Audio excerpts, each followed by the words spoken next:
Welcome to another episode of the Lone Recruiter Podcast. I'm your host, Brett Clementson, and if you're a recruiter out on your own or just lacking general advice or mentorship, you've come to the right place. Our episodes are designed to give you the motivation, the strategies, and the support you need to become the very best lone recruiter. So join us, grab a cup of coffee, let's take your desk to another level. Now, today I want to give you a very simple yet effective way to deliver a lawyer's letter.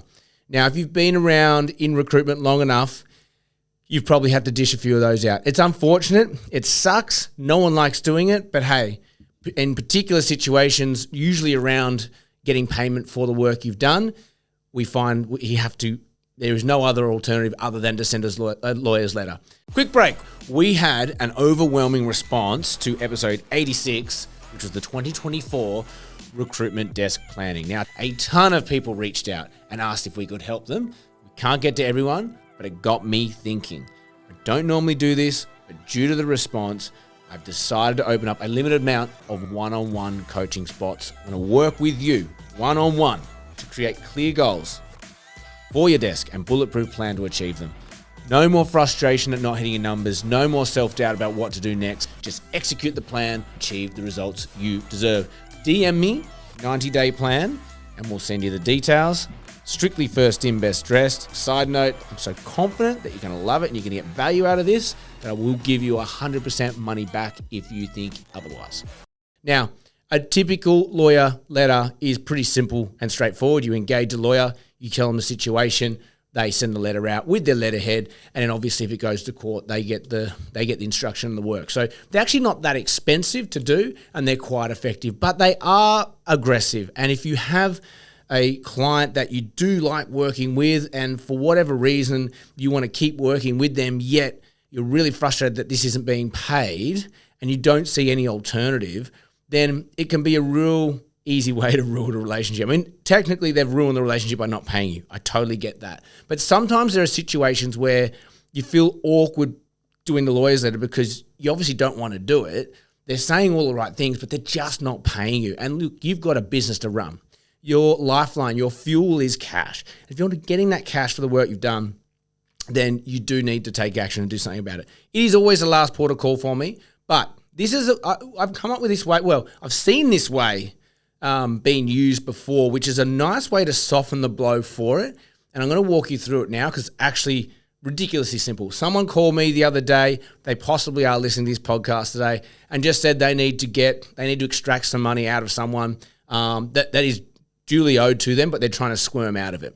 And I said to them, why don't you try this trick? And they just went, that is bloody brilliant. I'm going to do it. So I can't take credit for this one. Someone else taught me this one, but I love it. It's called the 2-envelope trick. Okay? So when you're at this point where you decide you need to go down the lawyer's letter route, rather than just landing it on their desk via a lawyer and it goes out of your hands, what you want to do is book a meeting and just say, look, I need to book a meeting to discuss this. And what you want to do is have that discussion face to face. If you get something in that meeting, they say, yes, we agreed to a time frame, we will pay this. Fine, leave it. You don't have to do a lawyer's letter. But if in that situation, you're like, we just can't do it, or we just don't think we owe that to you, or da-da-da-da-da, you need to come armed. And what you're armed with are 2 envelopes, as I said. One has a lawyer's letter in it. The other has the invoice with 7 days to pay. Okay? And when you feel like in that meeting you're not getting what you need out of that meeting, i.e. your payment, what you say to them is, look, I have 2 envelopes with me today. One of them is a lawyer's letter to extract the funds that you owe me, plus it's going to, if you don't act on that, we have to go to court, it's going to be lawyer costs, there's going to be court costs, it's going to be a hell of a lot more than what is actually owed. The second envelope is the invoice with 7 days to pay it. Which one do you want? And it's a great power move in the room to basically make them make a choice. Because in that moment, they're going to tell you exactly what they're going to do. If they take the lawyer's letter, you know you're up for a fight, fine. You will not feel bad getting your lawyer to send that letter formally because they've actually told you to go and do that. If they take the invoice and they're going to pay that in 7 days, great. I would leave that meeting. They know if they don't pay that invoice, that other envelope is going to be opened and it's going to be enacted. It's a really nice way to handle it. The 2-envelope offering. I don't know if anyone's used that before, But I just thought I'd pass that one on because from time to time, people get stuck in these situations.